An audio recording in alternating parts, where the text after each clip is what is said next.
So, as a lifelong Warrenton resident, James McAvoy reached out to both the county and the town and some of the council members on ideas he had for Eva Walker Park related to the basketball courts. And in discussions with him, rarely am I seeing something I haven't heard of or caught off guard. And I just thought it was such an amazing project, and what he's wanting to do as a graduate here to come back while he's in college and try and give back to the community was very worthy. He asked for the next steps on how he starts to approach you all and what he could do. And we felt it was best, since he was requesting time with you, that we gave him a little time with the work session agenda tonight. So I coordinated that with the mayor. And then from there, there are several factors for us to consider as it relates to this project. You currently have the Eva Walker Park master planning grant. You have some stuff you're working on with Habitat. So just to have an opportunity how all of these things come together. So with that, I'll turn it over to you, sir. And I also gave him time because he's a Hokie, so I was very excited to have a Hokie here. Yeah, so thank you all for having me, and especially thank you to Schaefer and Councilman Carter for helping this get off the ground a little bit. But so this is my presentation on a basketball court project for Eva Walker Park. So just a little bit about me. My name is James McAvoy. I grew up in the neighborhood of Conway Road over by St. John's, so walking distance to Main Street and Eva Walker Park. Graduated from Fauquier High School in 2017, and currently at Virginia Tech studying computer engineering. So just a little bit of background on kind of why this project kind of came to mind for me. It is kind of having to do with the racial problems that have come to the forefront of our country, especially after the killing of George Floyd. I definitely felt very upset and felt like there was something I needed to do in my life. So when I say I kind of became upset at everything, I think with some time to reflect, I think that really came from realizing that I've kind of figuratively been in the on deck of our Black community, locally, nationally, just personally me, kind of realizing that I have a lot of improvements to do. And so I think this is a quote that hopefully a lot of us have heard as of recently, but it's in a racist society, it's not enough to be non-racist, we must be anti-racist. And I think that's something that until recently wasn't really a concept that I understood, and kind of is hopefully what a project like this is really not only just me, but as a town, we're taking a stance that's anti-racist.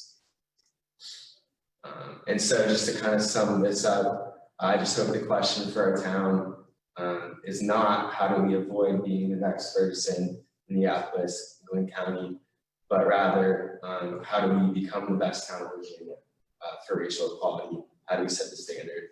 And this really, I believe the event that Councilman Polster put together, for anybody that was there, a man came to question police representatives, and he kind of finished up. He was really passionate, but it was something that I really wanted to take away, was that he said, Warrenton is an amazing town, he loves to live here, but we have an improvement to do, and how can we be the best at it? And so here's my project. Just an overview, it's to renovate and paint the basketball court at Eva Walker Park. So currently it's just an asphalt, just black, pretty basic court, has some wear on it. And the idea is to improve it to something somewhere to the right. And I'll talk about the steps here. So just why Eva Walker Park? It definitely is important to me personally. It's walking distance from me, and something that kind of, when thinking about this project, I realized personally is that, I live maybe 3 to 5 minutes walk from it. Grew up never going to it. And I think there's, comes some biased reasons why that was happening. But it also has a historic importance to the Black community of Warrenton. It's walking distance to the neighborhoods of Johnny Mann and the Hayti Street, which we know are predominantly Black. And it's the only park in Warrenton that currently has a basketball court. In basketball, it's a sport that's really important to me, but I think it also Overall, it's obviously really important to Black culture in our country. It's also, I think, which a lot of people don't really think about, it's probably the most accessible sport in America. You don't need a friend to play, you don't need special cleats to play, all you need is basketball on the court. And I think also there's a lot of incredible role models in the Black culture in America for our town's youth. I think LeBron James, what he's doing off the court is just as important as all. So the process, first we just need to resurface it from an asphalt to a smooth concrete surface. The next thing would be to find an artist. So on the next page, you'll kind of see some examples, but I think it would be great to find a local Black artist in our community who would be interested in designing what the court surface could look like color-wise, patterns, mural. I think that would be awesome. And then the last step would be to print the design with Project Backboard, hopefully. So Project Backboard is a group. It's a nonprofit that just kind of facilitates the process of painting a basketball court like these. So it's rather than just a basic like black court with the lines, they kind of make pieces of art with them. So there's kind of a lot of different possibilities from just basic geometric shapes to a full-on mural. So I think whatever the artist kind of finds able to represent you know, the culture in Warrenton, however creative they can get, I think that would be awesome. So some people that are already involved, I had a meeting with Officer Kai Fuller and Tiana Major from the Warrenton Police Department. We had an awesome meeting. They are really excited about the idea and kind of want to get the Warrenton Police Department involved. So we kind of had a discussion on, you know, this is probably a long-term project, but are there things we can do now and how can the police department can use for it in the future. And then I also reached out to Mr. Lewis. He's a teacher at Fauquier High School, and I haven't met with him yet, but I heard back from him. We're currently planning something, but just to get his perspective on how this could have the greatest impact, and if he were to know any current high schoolers that would be interested in being the artist for the project. And some ideas for post renovation. So I think you know, the renovation itself is great and it's kind of a public display. However, I think how it's used in the future is probably just as important, if not more important. So I think one of my ideas would be an annual 3v3 tournament hosted by the police department. I thought would be great. Just to get, you know, some police out there playing, people from our Black community, people throughout our town, just to come together. I think sports are a great way, you know, to bring people together from any background. And just a future idea is also just similar courts at other parks. I think, you know, I love the sport of basketball, and I think it's kind of underrepresented in our park system currently, and just could really be used throughout the town. And so, yeah, just again, thank you to Ms. Schaefer, Councilman Carter, and Mrs. Meeks Harris for having me. So thank you so much, we appreciate it. I think here what we'd be looking for is where council would like to go with this as it relates to our grant. I think that's the moving component that we need to discuss. I know Councilman Carlos asked me specifically for dates on that. We signed the contract to accept the grant on June 3rd. It looks like we have put it out to bid and awarded that grant to a firm, but the ending date for that wrapping up is December. So one of the things that we had discussed was maybe doing something that was a little bit more tactical urbanism, going and do something fun. And then as we work through the master plan, decide if we want to take the asphalt out, put concrete in, and what that would cost. So give us a little bit more time to work through the master plan. So that was one of the opportunities, or it could just be that this becomes an idea in the master plan, and it's the first thing that we do when we're done with the master plan.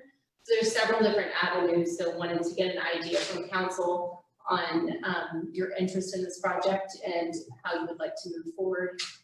Because taking out the asphalt and putting in concrete is a significant expense. Not something we can, just do within our existing budget. So trying to understand the direction you would want to go on that. So that's where we are. Okay. I'll turn the floor over. I'll start with Mr. Carter as the sponsor. Yes, thank you. And thank you, Jimmy. I just sorry that I couldn't be there to see your face in person today. And I just am so impressed by your amazing initiative and just caring approach to this endeavor. So thank you for that. And I'm really hopeful that we can find a way to make this work as a community, and with your leadership, I think we can get that done. I'm clearly very much in support of this endeavor and would like to do whatever it takes to get it off the ground as soon as possible. Councilman Bolster. I think this is an amazing project, and I just want to reiterate again, it's not our job to be in the weeds and really get into what this looks like or how it's done. I think that we agree with the concept, and then staff pushes it and gets it done. And I also want to just thank James for his passion for the community and bringing this to us. This is exactly what we need. Thank you very much. Thank you, sir. Councilman Sutton. I think this is a great idea. It's very exciting. I want to say how special it is for you to come up with such a neat endeavor. I'm from Warrenton too. So just a little something extra. I know Eva Walker's granddaughter is an exceptional artist, Sherry Carter's daughter. So it might be something special if we maybe contact her to help her put something together or do something that would be special too. But I think this is a really special contribution to the community. Councilman Temple. Well, as Hayes High Street is in my ward, Madison Town, in my ward, in Oliver City, all traditional Black neighborhoods that contribute so much to our town's history. I was at the Afro-American Historical Association this morning. I was reviewing the monographs, the oral histories by Mary Thompson and Chichester on both Hayes High Street and Madison Town. And I can't think of a more remarkable idea than what you propose as a symbol and an important concept that, and symbols are really important. And I thank you, first of all, and commend you, and I commend Mr. Carter for also promoting this idea. It's fantastic. Thank you, sir. Councilman Hamby. Yeah, I think it's a great idea. I certainly support it. I think that we need to get staff to help out to try and get some numbers. Like the manager said, I'm not sure how much it would cost to take all the asphalt, put all the concrete back in. I think with some harder numbers, we can find out, how to do it and how to accomplish it quickly. I think we still have some profit money from prior prior chipper committee and Parks and Rec money that we could look at too, but I think we need to get in and somebody's going to have to go in and start figuring out some strong figures. And unless you guys already have, I'm not sure if you guys have even estimated anything. No, yeah, no. Yeah, so maybe we can get staff to help and let's get some hard numbers on how much it's actually going to cost. Councilman Hart. I can't doubt support it more than anyone else already has in second last year. Everybody's spoken very well about this. I commend you for coming in here and very impressed with your presentation. Thank you. I'd like to see this project completed, and I'm surprised to learn that that's the only basketball court in town park. So perhaps after we get this one done, we can move on to other parts. I think it's fantastic. And for the other jurisdictions who've done similar things in their parks, any idea of the cost is out there? I don't know. I would say just a little back. So if you go to the website of Project.org, for anybody who wants to know more, they have a lot of great videos just of kind of projects that have been done, kind of the impact in those communities that have been done. But no, I don't know anything about part of the person. Okay. No, I think it's a good project to do. Definitely would like to see some buy-in from the community members who it's in their backyard. I think it'd be a great idea. Council members maybe engage with them, see what they think, come up with a project, that's reflective of the park and something the community enjoys. And yeah, I think it's a good idea. Thank you for bringing it to us. I think a lot of communities too, they get community members to come in and help do the painting. So it becomes a community improvement projects and involvement. There are many opportunities, I think, for that kind of involvement. So to your point, Councilor Carlos, I think it's a good point. So at this point, I think we have a consensus that favorable response and appreciation from council. Looking forward as we're moving forward with the master plan on Eva Walker Park and maybe get some numbers and figures whether or not this is something we incorporate into that master plan and look towards a holistic overall part, or are there small ways we can do? So I think it's, we've initiated the first step, we've shown interest and been receptive to it. I think to everyone's point, looking at what hard numbers might be as far as costs, and I don't want to see us do something and have a master plan come and say, oh, we should shift the basketball court over to this area and undo all the projects. So I think it's a good timing, the fact that we have this master plan going forward, and hopefully we can incorporate the two and really turn this park into the shining jewel of our parks and recreation system in the town. So, Thank you again. thank you, sir. At this point, we'll take a 5-minute recess just to let everyone stretch their legs and enjoy the new amenities, and we will reconvene at 8:15.